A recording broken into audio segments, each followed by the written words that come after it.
আসসালামু আলাইকুম সবাইকে। সবাই কেমন আছেন? আশা করি সবাই ভালো আছেন। আজকে চলে আসলাম নতুন আরেকটি রেসিপি নিয়ে। ফুলকপি দিয়ে তো অনেক রকমের রেসিপি করে খেয়েছেন, যেমন ফুলকপির পকোড়া, ফুলকপির বড়া, অনেকে অনেক কিছু খেয়েছেন। আমি আজকে আপনাদের জন্য দেখাবো ফুলকপির কাটলেট। প্রথমে এই জন্য ফুলকপিগুলো ভালো করে ধুয়ে নেবেন, এরপর একটা গ্রেটারের সাহায্যে এরকম ছোট ছোট করে গ্রেট করে নেবেন। গ্রেট করে নেওয়ার পরে দেখছেন এগুলো একদম রাইসের মতো হয়ে গেছে। সো এগুলো হচ্ছে আমরা এখন কুক করব। ওই জন্য প্রথমে একটা হচ্ছে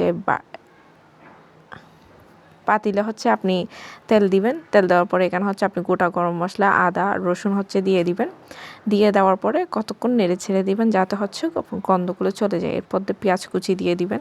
আমি এখানে সামান্য পরিমাণ দিয়েছি, মানে ফুলকপির অনুযায়ী দিয়েছি, আপনারা বেশ বাড়িয়ে কমিয়ে নিতে পারবেন। এরপর হচ্ছে লবণ দিলাম। লবণ দেওয়ার পরে আরেকটু ভালোভাবে নেড়ে ছেড়ে নিছি।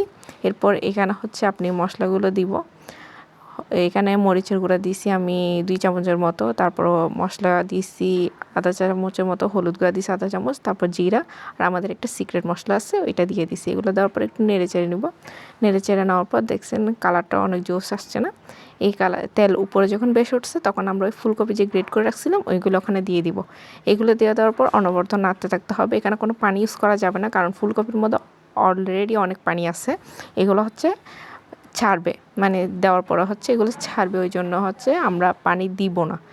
এই পানিগুলো হচ্ছে আপনি দিয়ে হচ্ছে সিদ্ধ হয়ে যাবে।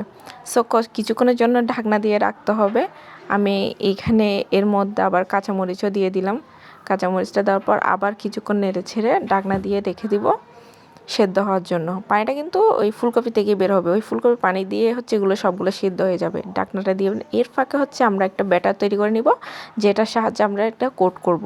ওই জন্য একটা বাটিতে ময়দা, এইখানে সামান্য পরিমাণ মরিচের গুঁড়া, তারপরে সামান্য পরিমাণ একটু লবণ দিয়ে ভালোভাবে পানি দিয়ে মিক্স করে নিতে হবে।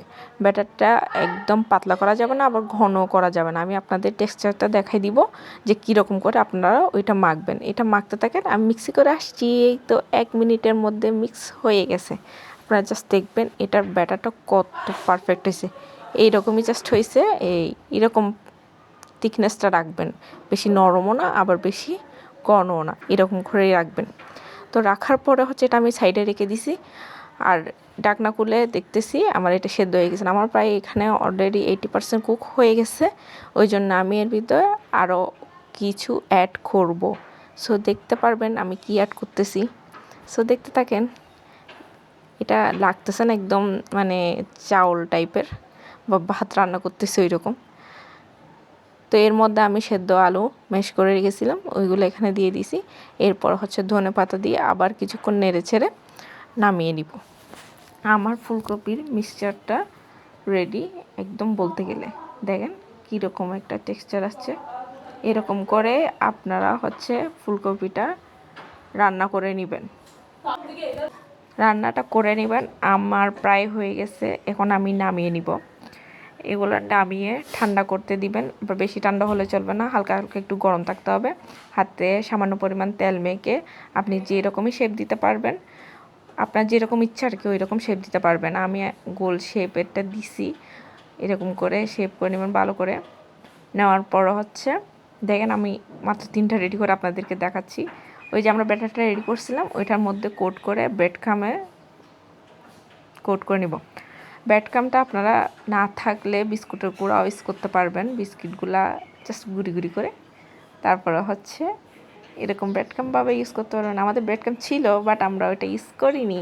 আর গরম তেলের মধ্যে অবশ্যই ভাজবেন। তেলটা কিন্তু হচ্ছে লো মিডিয়াম হিটেই ভাজতে হবে, বুঝছেন?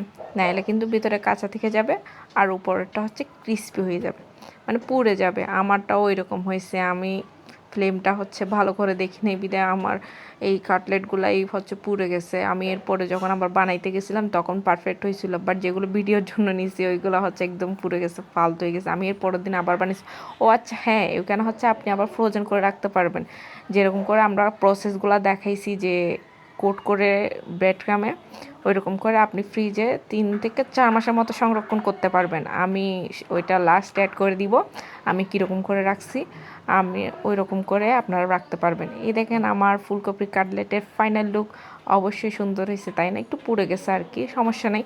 খেতে কিন্তু অনেক মজা হয়েছে, সস দিয়ে খাইতে এত মজা কি বলবো। আপনারাও বাসায় ট্রাই করবেন। এটা হচ্ছে আমার ফার্স্ট রেসিপি। ওকে, আল্লাহ হাফেজ। এইরকম করে আপনার ফ্রিজে 3 থেকে 4 মাস সংরক্ষণ করে রাখতে পারবেন। দেখেন কীরকমভাবে পারফেক্ট হয়েছে আমার ব্রেড ক্রাম্ব দিয়ে কোট করে রাখা ফুলকপির কাটলেট। অনেক মজা হয়েছে, বিশ্বাস করেন। সো আল্লাহ হাফেজ, আসসালামু আলাইকুম।